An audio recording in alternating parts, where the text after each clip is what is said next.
What's going on, guys? Thank you so much again for coming to my YouTube channel to watch my videos. And obviously, we have a conversation here on my YouTube channel.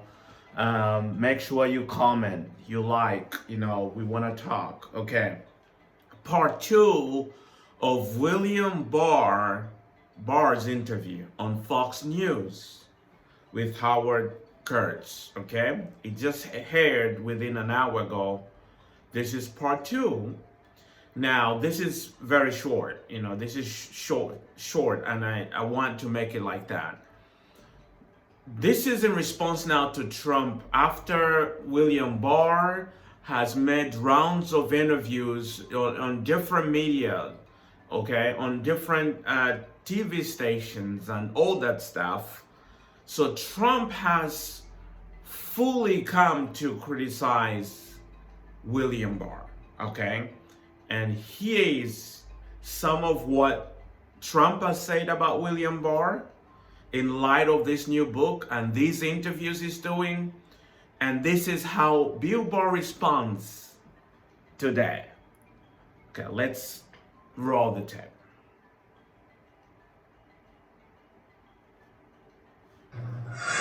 Are you surprised, having published this book, that Trump has described you as a swamp creature, a rhino, weak, pathetic, a broken man seeking the approval of the media?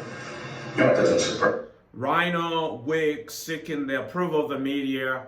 All these are some of the stuff that Trump has said about his former attorney general, okay, that he liked.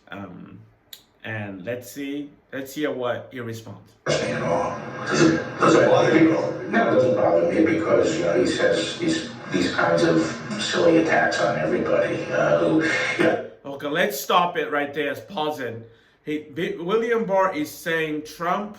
It doesn't bother William Barr because Trump has said these silly attacks almost on everybody. True statement? I know what you're thinking. He is not capable of sustaining a durable relationship with someone unless they are essentially dependent on them. And I'm not. And people who know me know that I went in.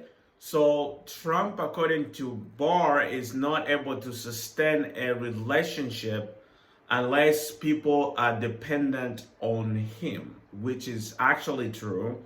A lot of people in Congress dancing, they have to kiss his ring, they have to go to Mar-a-Lago, they have to get his endorsement. They can't say a bad word about him. If they do, they Trump will pounce on them, he will lash at them.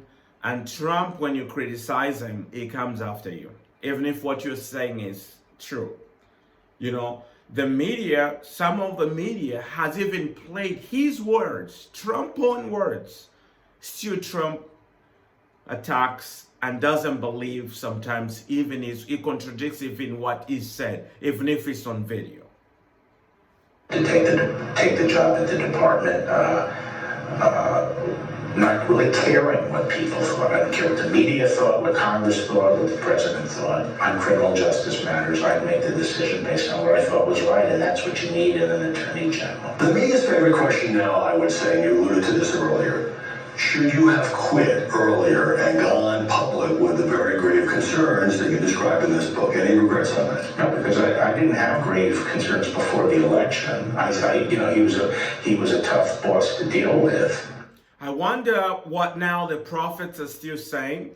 They're sticking to their false prophecy that Trump won the second term. Are they sticking to that? Because this man was in charge. He had all the power to investigate and look into those claims. What are the prophets? Obviously, they're going to dig in because they want people to give them money. They still want to remain credible, like Dixon.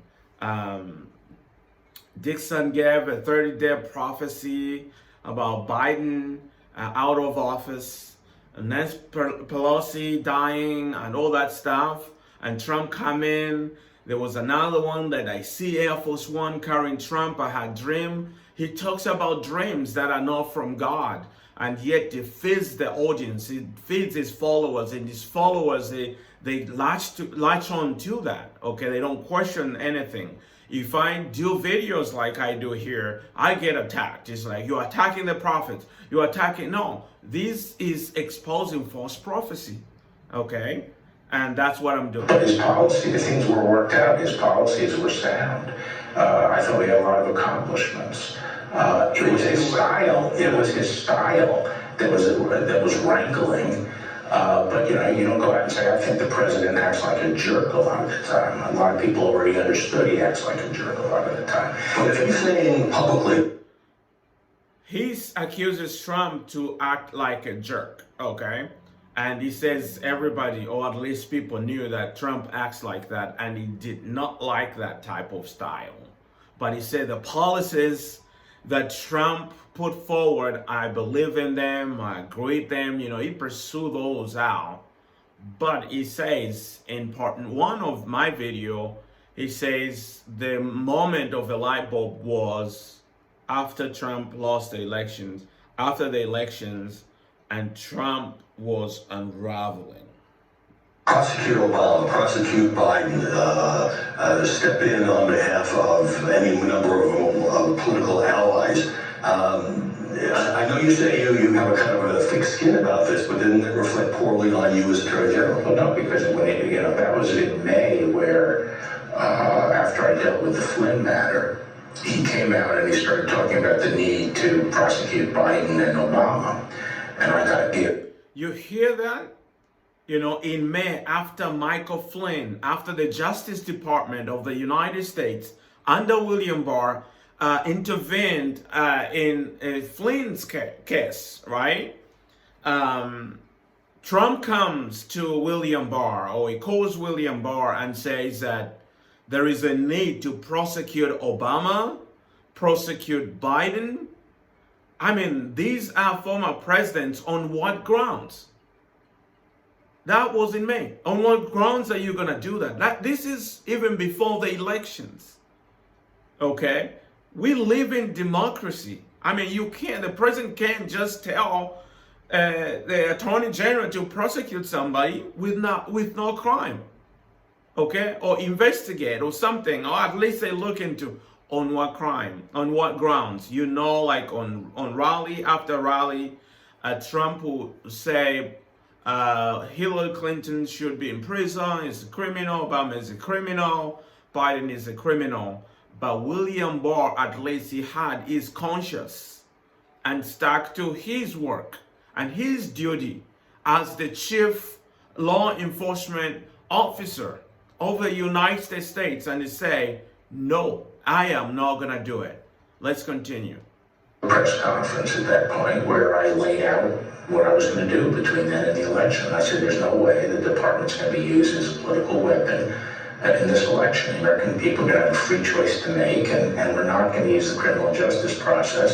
And then I said that from what I see, there's no basis to think that either Biden or Obama would be under investigation. So for all the battles, you were glad that you worked for Donald Trump? He doesn't sound so glad, but you're glad. All right, let's stop there, guys. You heard it. I mean, this is corruption at the highest level. Okay, I mean, it's so sad, and I know I'm gonna get attacked, and I know a lot of you followers of many prophets will come. I know the prophets are not happy about this, because if Trump's Justice Department would prosecute Obama and Clinton and Biden while Trump was president, they will applaud that. If Biden really say that to prosecute, go prosecute Trump, go prosecute Clinton, Obama, or whoever it is, George Bush, this is not democracy, guys. It's very dangerous. I don't care whether it's coming from the prophet or it's coming from the president. It's dangerous, and we shouldn't entertain that crap. All right? Tell me what you guys think. Your reaction to the William Barr's interview, and the revelation that is in his book that he has talked about. And obviously, guys, Trump is not happy. He has dismissed him as somebody who just needs attention and trying to repair or salvage his reputation. All right. Make sure you subscribe. I'll see you in the next video. Thanks so much for watching.